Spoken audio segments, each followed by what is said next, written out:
लेकिन तब क्या हुआ जब हाफिज ए कुरान लड़की ने सांप को पैदा किया?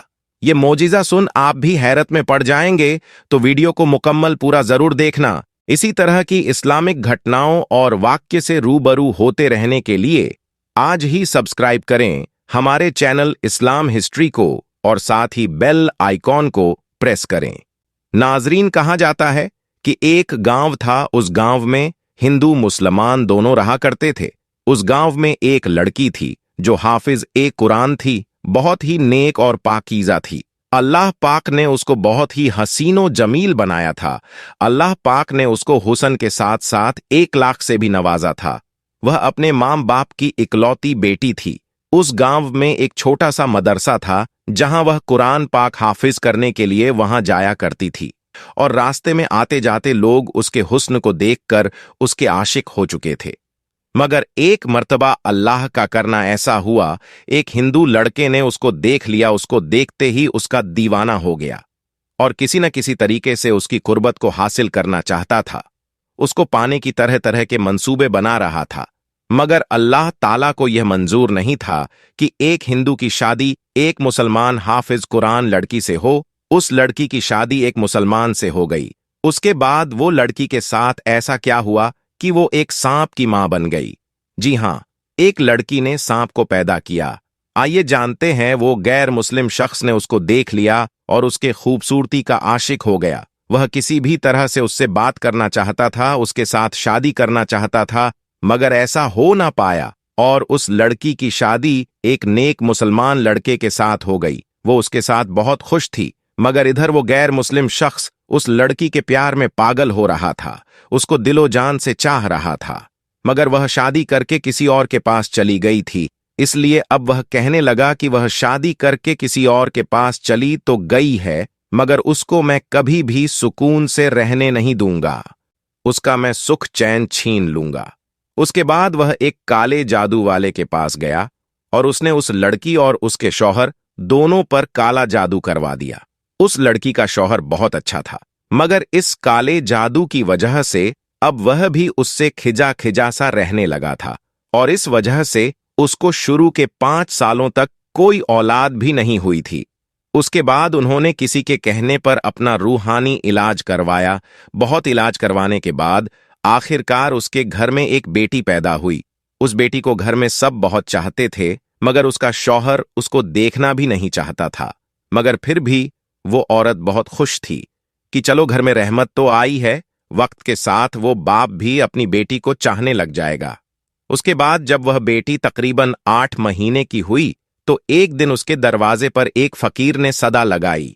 उस औरत ने अपनी एक नौकरानी से कहा कि फकीर को कुछ खैरात देकर रवाना कर दो, मगर वह फकीर जिद करने लगा कि उसे घर की मालकिन से मिलना है, बहुत जरूरी बात करनी है। हालांकि वह औरत किसी के सामने नहीं आती थी, मगर उस दिन पता नहीं ऐसा क्या हुआ कि वह औरत खींची खींची उस फकीर के सामने आ गई और फकीर कहने लगा, बीबी बहुत भूख लगी है, खाना खिलाओ। उस औरत ने उसको खाना खिला दिया। फिर वह कहने लगा, बीबी जी पानी भी पिलाओ। उस औरत ने अपनी नौकरानी से कहकर पानी भी मंगवा दिया। फकीर ने जैसे ही उस पानी में देखा तो उस औरत से कहने लगा कि इस पानी में तो सांप है। यह सुनकर वो औरत बहुत हैरान हुई और कहने लगी, पानी में सांप कैसे हो सकता है? वह फकीर फिर से कहने लगा, बीबी जी आप पर किसी ने काला जादू किया है, आपकी कोई भी औलाद जिंदा नहीं बचेगी। इस पर वह औरत हंसने लगी और कहने लगी कि तुम झूठ बोल रहे हो, मेरे तो घर में एक बेटी है जो अंदर सोई हुई है। उस फकीर ने कहा, वह सो नहीं रही, उसको अंदर जाकर देखो। यह सुनकर वह औरत बहुत परेशान हूं और जल्दी से घर के अंदर गई और अपनी बेटी को संभाला तो उसने देखा कि उसकी वह बेटी सच में मरी पड़ी थी।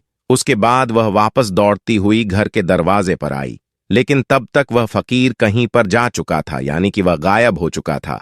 उसके बाद उस औरत ने यह सारा वाकया अपने शौहर को बता दिया। सब लोग बहुत हैरान थे कि बच्चे की इस तरह अचानक मौत कैसे हो गई। वह फकीर कौन था? लेकिन फिर सब्र तो करना ही था। इस औरत ने भी सब्र किया और अल्लाह के सामने सजदा करके गिड़गिड़ाने लगी कि या अल्लाह, मुझसे ऐसा कौन सा गुनाह हो गया है कि मुझसे खुशियां ही रूठ गई हैं। खैर दोस्तों, इस बच्ची की मौत के 1 साल बाद फिर से इस औरत की एक और बेटी पैदा हुई जो उससे भी बहुत ज्यादा खूबसूरत थी। अब औरत अपनी बेटी को किसी के सामने ना लाती, ताकि उसको किसी की नजर न लग जाए, क्योंकि वो अपनी एक बेटी पहले खो चुकी थी, इसलिए वो अपनी दूसरी बेटी को खोना नहीं चाहती थी। लेकिन जब उसकी वो बेटी 2 साल की हुई तो एक बार फिर से वह फकीर उस औरत के दरवाजे पर आया और सदा लगाने लगा। जैसे ही उस औरत की नौकरानी उसको सदका खैरात देने के लिए गई तो वह उसको पहचान गई। उसने भागकर इसके बारे में अपनी मालकिन को बताया। इस औरत को शक हो गया था कि कहीं यह फकीर उसकी दूसरी बेटी को लेने के लिए तो नहीं आया है, इसलिए वह भागकर पहले अपनी बेटी के पास गई। उसने देखा कि उसकी वह बेटी आराम से सो रही है। उसने अल्लाह का शुक्र अदा किया और फिर अपनी नौकरानी से कहा कि उसे सदका खैरात देकर रुखसत कर दो। फकीर घर से जाते हुए कहने लगा, इस घर की मालकिन पर काला जादू किया गया है। इस घर की कोई भी औलाद जिंदा ना बचेगी, उससे कहो अपना इलाज करवाओ। इस तरह से कहकर वो फकीर घर से चला गया। फकीर की इन बातों को सुनकर वो औरत रोने लगी। ये देखकर वो नौकरानी औरत के शौहर को बुला लाई। उसका शौहर एक घोड़े पर सवार होकर घर में आया। वो आदमी जैसे ही उस घोड़े से नीचे उतरा तो वो घोड़ा एक अजीब सी हरकत करने लगा। वो वहीं घर के आंगन में गड्ढा खोदने लगा। ये देखकर सब हैरान हो गए कि ये घोड़ा घर में कब्र क्यों खोद रहा है। देखते ही देखते उस घोड़े ने एक बहुत बड़ा गड्ढा खोद दिया। उसके बाद उस औरत की वो बेटी अपने कदमों से चलती हुई उस गड्ढे के पास आई। सब उसको रोकते इससे पहले ही वह उस गड्ढे में गिर गई और वहीं पर मर गई। इस हादसे के बाद अब उस औरत को यकीन हो गया था कि वह फकीर ठीक ही कह रहा था। उसके बाद वह एक बहुत बड़े आलिम के पास गई और अपना इलाज करवाया। उस इलाज के दौरान ही उसकी एक और बेटी पैदा हुई। अब वह और उसका शौहर हर वक्त डरे डरे से रहते थे कि उनकी इस बेटी के साथ भी कुछ ऐसा वैसा ना हो जाए, मगर आखिर में वही हुआ जिसका डर था। एक दिन वह अपनी बेटी को साथ लेकर उस आलिम के पास जा रहे थे कि रास्ते में अचानक एक उड़ती हुई एक चील आई और उस मासूम बच्ची को उठा ले गई। दोनों मियां बीवी देखते ही रह गए। उस चील ने दूर आसमान में ले जाकर उस बच्ची को छोड़ दिया। वह बच्ची सीधे जमीन पर आकर गिरी और उसका जिस्म पूरी तरह से बिखर गया। यह हादसा देखकर दोनों मियां बीवी तड़प कर रह गए, मगर वह करते भी तो क्या करते। मगर अब वह सोचने लगे कि आखिर यह सब हो क्या रहा है, आखिर हमारी बेटियों को मारने वाला है कौन। इसके कुछ दिनों के बाद इनके घर में फिर से वह फकीर आया और आवाज लगाने लगा। नौकरानी ने देखा कि यह तो वही फकीर है और दौड़ती हुई अपनी मालकिन के पास पहुंची और उसको इस फकीर के बारे में बताया और फकीर के सामने आई और रोती हुई बोली, अब किसको लेने आया है? जब भी आता है मेरी औलाद को ले जाता है। अब तो मेरे पास में कुछ भी नहीं है, अब तो मेरी गोद भी खाली है। तो वह फकीर कहने लगा कि औरत, अगर तुम मुझ पर यकीन रखती हो तो मुझे अपने घर के अंदर ले जाओ।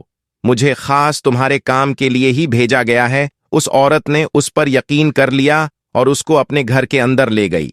फकीर ने उसके पूरे घर का चक्कर लगाया और फिर एक जगह पर बैठ गया और फिर पानी मांगने लगा। उसकी नौकरानी ने उसको पानी लाकर दे दिया।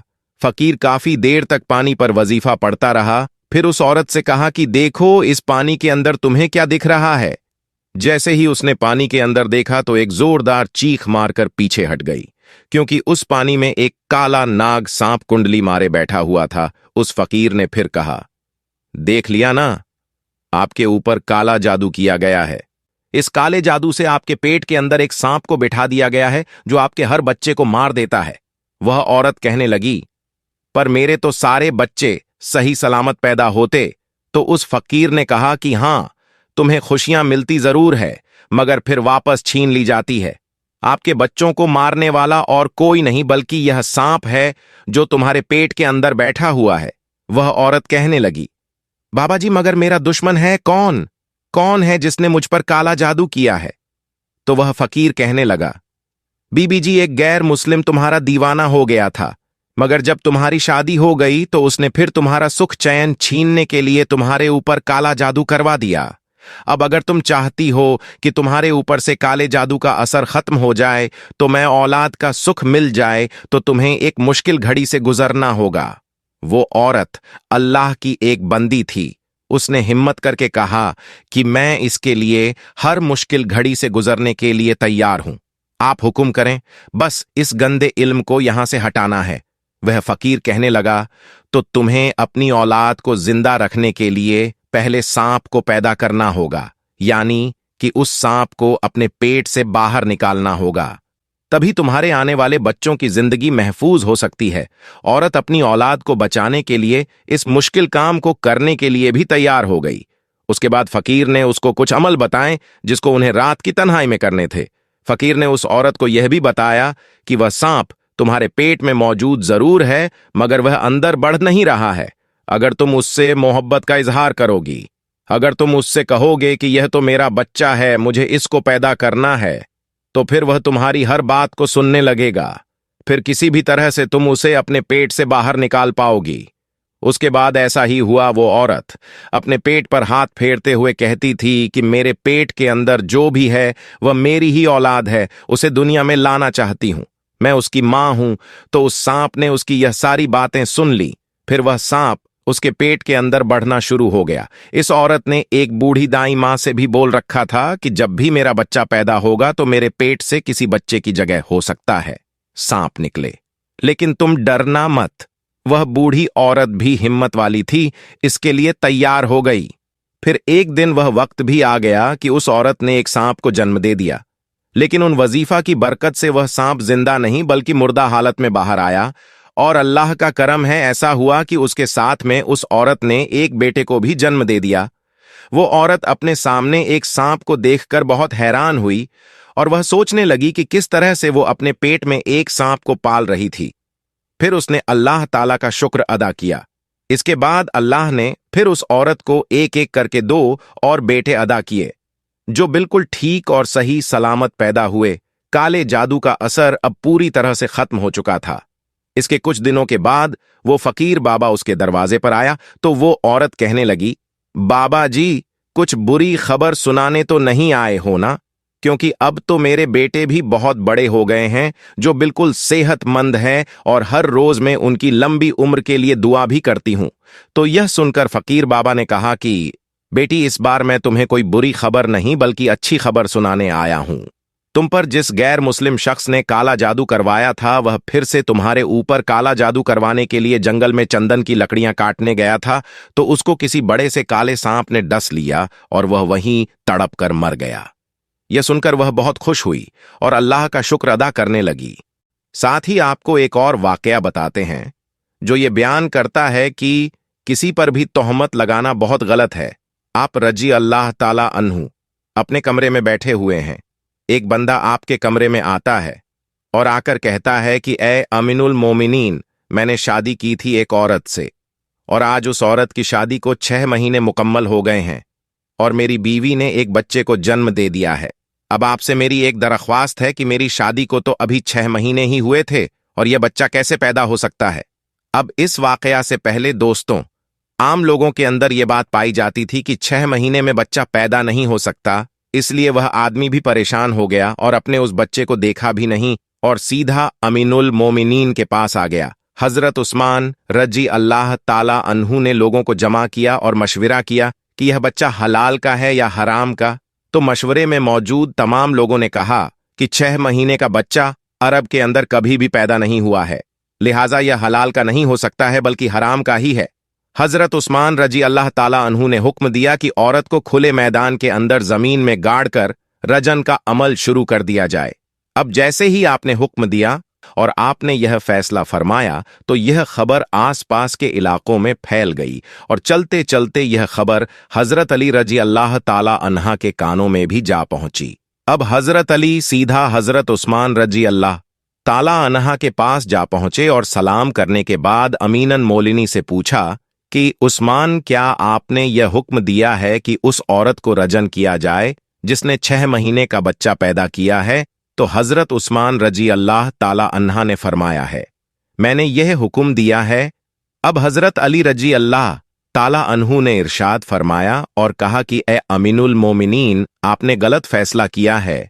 उस्मान, 6 महीने का बच्चा तो कुरान से साबित है। तो हजरत अली रजी अल्लाह ताला अन्हु ने फरमाया, कयामत तक अगर किसी औरत का 6 महीने का बच्चा बिस्तर पर पैदा हुआ है तो उसे हलाल किया जाएगा, हराम नहीं, क्योंकि यह कुरान की आयत के मुताबिक है। और सारी दुनिया झूठी हो सकती है, लेकिन कुरान पाक की बात कभी झूठी नहीं हो सकती। हजरत उस्मान रजी अल्लाह ताला अन्हु ने फौरन सिपाहियों को दौड़ाया अल्लाह ना करे कि उस औरत का संगसार कर दिया जाए, तो कयामत के दिन मैं उस्मान को क्या बोलूंगा। हजरत अली रजी अल्लाह ताला अन्हा भी वहां से निकले और वह सिपाही भी निकले। अल्लाह का करम है, ऐसा हुआ कि उस औरत को जमीन में गाड़ दिया गया और उसका सिर्फ चेहरा ही बाहर था, और उसकी बहन उसे आखिरी मुलाकात करने आई हुई है और जारोकता रो रही है और उससे बातें कर रही है। अब सिपाही भी वहां पर पहुंच गए, हजरत अली भी वहां पहुंच गए। उस वक्त वहां पहुंचते ही हजरत उस्मान रजी अल्लाह ताला अन्हु ने उस रजन को रोकने का हुक्म दे दिया। उस औरत को उसी वक्त जमीन से बाहर निकाला गया और हजरत उस्मान रजी अल्लाह ताला अन्हु ने उस औरत को अपने पास बुलाया और उसके बेटे को पेश किया गया। रिवायत के अंदर ही यह अल्फाज मौजूद है कि जिस तरह परिंदों में दो अंडे मिला दिए जाएं तो पता ही नहीं चलता कि कौन सा अंडा किसका है, दोनों में क्या फर्क है। इसी तरह उस बच्चे की शक्ल और सूरत बिल्कुल उसके वालिद के ऊपर थी और वालिद ने उसको अभी तक नहीं देखा था। वालिद ने जब देखा और कहा कि अल्लाह की कसम, यह तो मेरा ही बेटा है। अगर आपको आज की हमारी वीडियो पसंद आई हो तो इस वीडियो को लाइक जरूर करें और चैनल को सब्सक्राइब कर दें, ताकि हम हमारे चैनल पर जो भी वीडियोस अपलोड करते हैं उसकी नोटिफिकेशन आपको मिलती रहे। इंशाअल्लाह मिलेंगे एक नई वीडियो के साथ, तब तक के लिए सभी को अल्लाह हाफिज।